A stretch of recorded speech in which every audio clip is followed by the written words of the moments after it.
an example of a classic siege of a well-fortified city by Roman legions. It was the 4th year of the First Judean War. Vespasian went to Rome to accept the heavy burden of imperial power. He entrusted his son Titus to complete the suppression of the revolt in Judea. Despite his youth, he was 29 years old, he was already an experienced commander.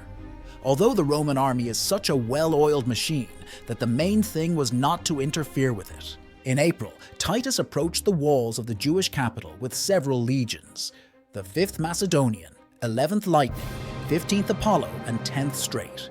Having set up camps and surrounded the city with an 8-kilometer wall and rampart built in 3 days, the troops began to prepare for the assault. Jerusalem was a serious fortress.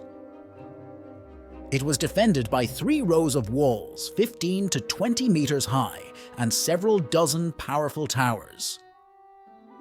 There was a considerable rebel force gathered here, and there was no shortage of defenders. But among them, there was no unity. Even in the face of mortal danger, representatives of different religious trends and parties could not agree.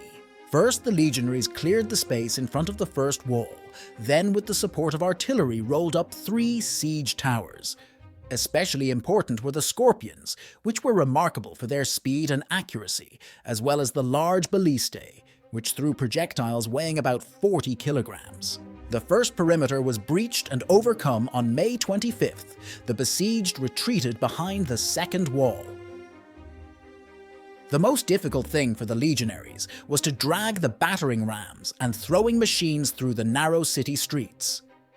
But by June 2nd, the second ring was also passed. Here the offensive slowed down. The third row turned out to be the most powerful. 20-meter walls were strengthened by the fortifications of Antony's fortress and Herod's palace.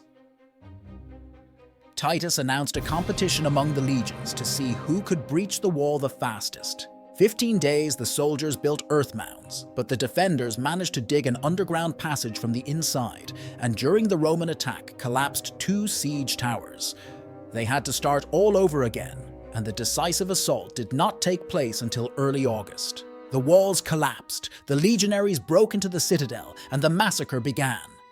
The last defenders and refugees took cover in the temple, but a fire broke out and the main Jewish sanctuary burned down. Jerusalem was looted and destroyed, with ruins of houses and fortifications. On different data, killed from 600,000 to 1 million soldiers and inhabitants of city, about 100,000 captives.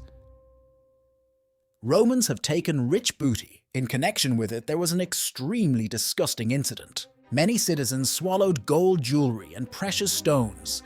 When the soldiers found out about this, many of the captives were killed. Titus ordered this mayhem to stop and even exemplarily executed some of the looters. To be fair, such things were mostly done by auxiliary units recruited there in the east. As a garrison at the defeated Jerusalem remained the 10th Legion of the Straits, its soldiers have long searched in the ruins of buried treasures hidden by the inhabitants.